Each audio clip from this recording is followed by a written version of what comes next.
तो नमस्कार सभी को। आज हम शुरू करने वाले हैं class 10 chapter number 1 series number 2। आज हम करेंगे प्रश्नावली 1.2 का बेसिक्स और पूरी प्रश्नावली 1.2 को आज हम हल करेंगे। ठीक है, तो सबसे पहले हम बात करते हैं प्रश्नावली 1.2 के बेसिक्स के बारे में। ठीक है, तो प्रश्नावली 1.2 में आपको बेसिक्स में एक ही चीज़ मिलने वाली, विभाजिता का नियम। क्या? विभाजिता का नियम। ठीक, अब देखिए विभाजिता का नियम प्रत्येक संख्या के लिए अलग अलग होता है। ठीक है, जिस तरह संख्या एक के लिए विभाजिता का नियम होता है कि संख्या एक से प्रत्येक संख्या कट जाती है। ठीक है, कि संख्या एक से प्रत्येक संख्या कट जाती है। अब देखिए संख्या दो के लिए विभाजिता का नियम, संख्या दो के लिए विभाजिता का नियम क्या होता है? इकाई स्थान में यदि 0, 2, 4, 6, 8 या सम संख्याएं हो। दो के लिए विभाजिता का नियम है यदि इकाई के स्थान पर 0, 2, 4, 6, 8 हो तो संख्या दो से कटेगी। जैसे मान लीजिए हम एग्जाम्पल लेते हैं हम 2, 4, 2। तो यहाँ पर देखिए इकाई स्थान, इसे इकाई कहते हैं, इकाई के स्थान पर 2 है तो ये संख्या दो से कट जाएगी। बाकी आप काट कर देख लीजिए, दो से काटेंगे कितना बचेगा? देखिए 1, 2, 1, तो ये संख्या दो से पूरी तरह कट गई। ठीक, अब देखिए 3 के लिए विभाजिता का नियम, तीन के लिए विभाजिता का नियम क्या? देखिए संख्या के अंकों का योग यदि 3 से विभाजित हो रहा हो। क्या? संख्या के अंकों का योग यदि 3 से विभाजित हो रहा हो तो पूरी संख्या 3 से विभाजित होगी। जैसे एग्जाम्पल देखिए, एग्जाम्पल हम लेते हैं। ठीक है, जैसे मैं एग्जाम्पल के तौर पर लेते हैं 273।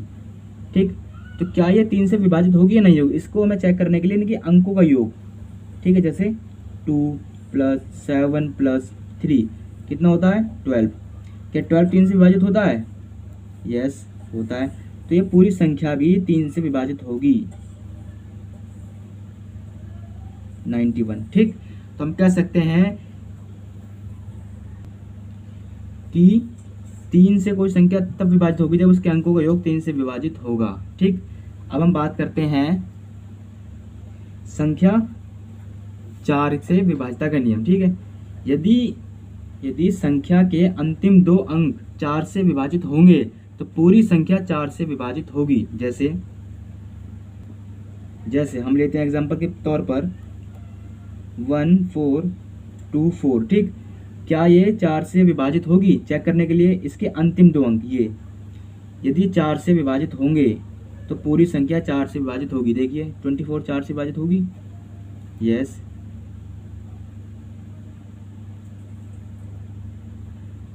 ठीक है, तो 6, तो ये पूरी संख्या भी 4 से विभाजित होगी। 3, ठीक, 3 2 को दिए, 5 एंड 2 को दिए 6, तो हमारा उत्तर आया 5, 3, 5, 6। ठीक, अब देखिए अब हम बात करेंगे 5 के लिए विभाजिता का नियम क्या है। यदि इकाई स्थान पर 0 और 5 हो तो वो संख्या 5 से विभाजित होगी, पूर्णतः विभाजित होगी। कैसे? देखिए जैसे हम एग्जांपल लेते हैं 250, ये 5 से विभाजित होगी। यस, 50। एक और एग्जांपल लेते हैं, देखिए 255, इसके इकाई स्थान पर 5 है, इसके इकाई स्थान पर 0 है, तो ये 5 से पूर्णतः कट रही है। इसके इकाई स्थान पर 5 है तो ये देखिए 51। ठीक, तो ये है पूरा आपका विभाजिता का नियम। इस एक्सरसाइज, इस प्रश्नावली में आपको केवल 2, 3, 4, 5 इन्हीं का विभाजिता का नियम काम में आएगा। बाकी तो अब हम चालू करेंगे प्रश्नावली 1.2 के क्वेश्चन हल करना। ठीक है, तो सबसे पहले हम क्वेश्चन देखते हैं, क्वेश्चन में क्या कहा गया है। तो देखिए हमारे पास यह है प्रश्नावली 1.2। ठीक है, आज हम इसके सारे क्वेश्चन सॉल्व करेंगे। तो क्वेश्चन नंबर 1 क्या है, इसमें रखा निम्नलिखित संख्याओं को अभाज्य गुणनखंड के गुणनफल के रूप में व्यक्त कीजिए। ठीक, तो हम पहले इसको सॉल्व करेंगे, फिर इसको, फिर इसको, फिर इसको, फिर इसको। ठीक है, तो हम सॉल्व करते हैं क्वेश्चन नंबर 1। ठीक है, तो हम लोग करते हैं क्वेश्चन नंबर फर्स्ट, ठीक। क्वेश्चन नंबर फर्स्ट का पहला, ठीक।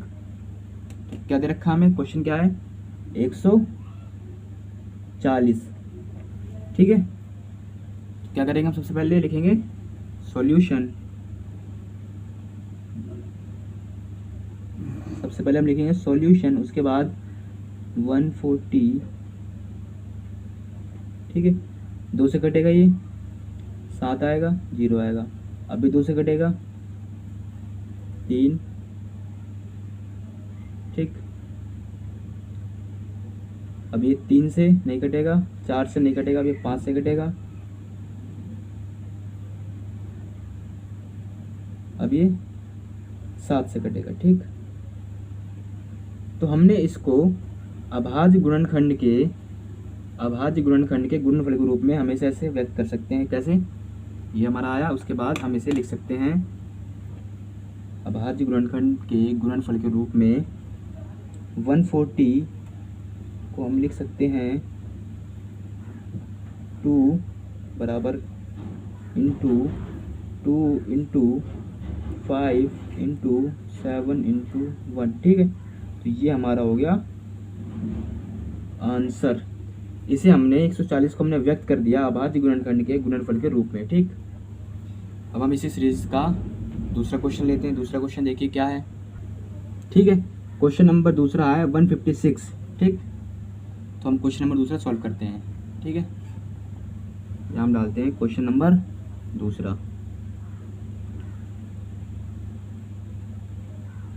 156, ठीक।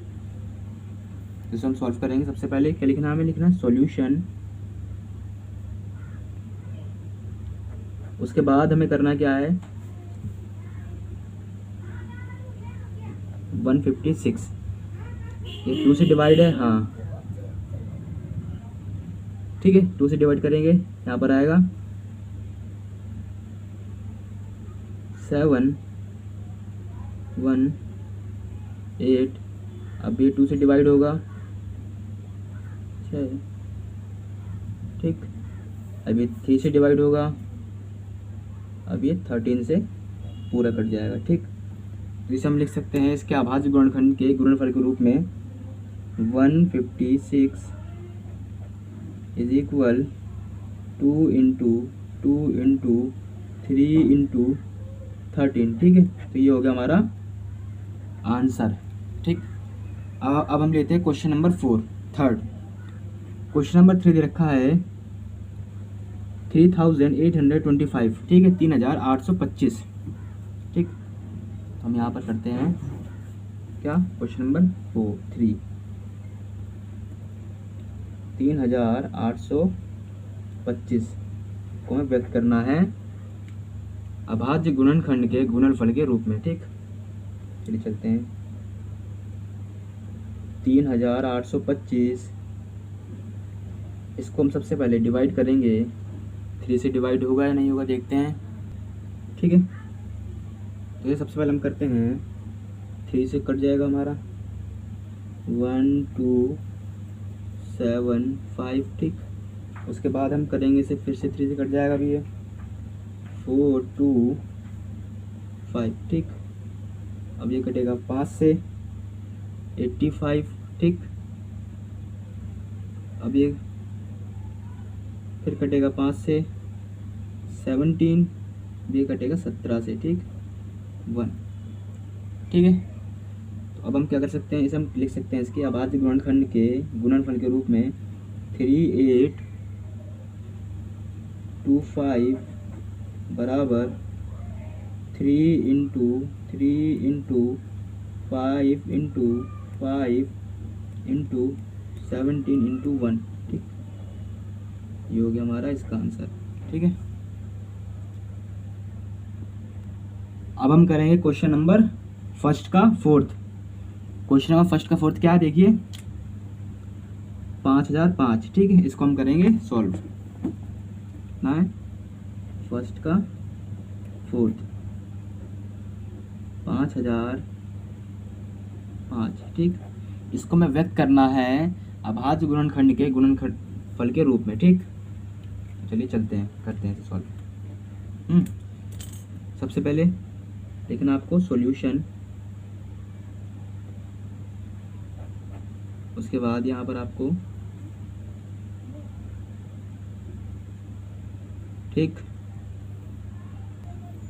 यहाँ पर 5 से कट रहा है आपका 1 0 0 1, उसके बाद आपका ये कट रहा है 7 से 1 4 3, उसके बाद कट रहा है आपका ये 13 से, ओके। उसके बाद आपका ये कट रहा है 11 से, सॉरी 13 से कटेगा, 11 से कह रहा हूँ मैं, 13 से। तो यहाँ पर आपका क्या आया 1 एंड 1, ठीक। उसके बाद आपका कटेगा ये 11 से, ठीक, 11 बन जा 11, ठीक है।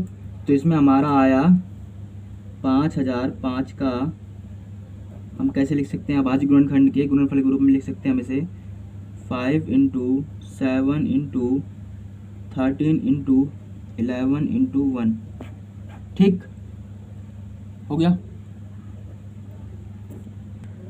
अब हम सॉल्व करेंगे प्रश्नावली 1.2 का क्वेश्चन नंबर फर्स्ट का 5th, ठीक, समझे।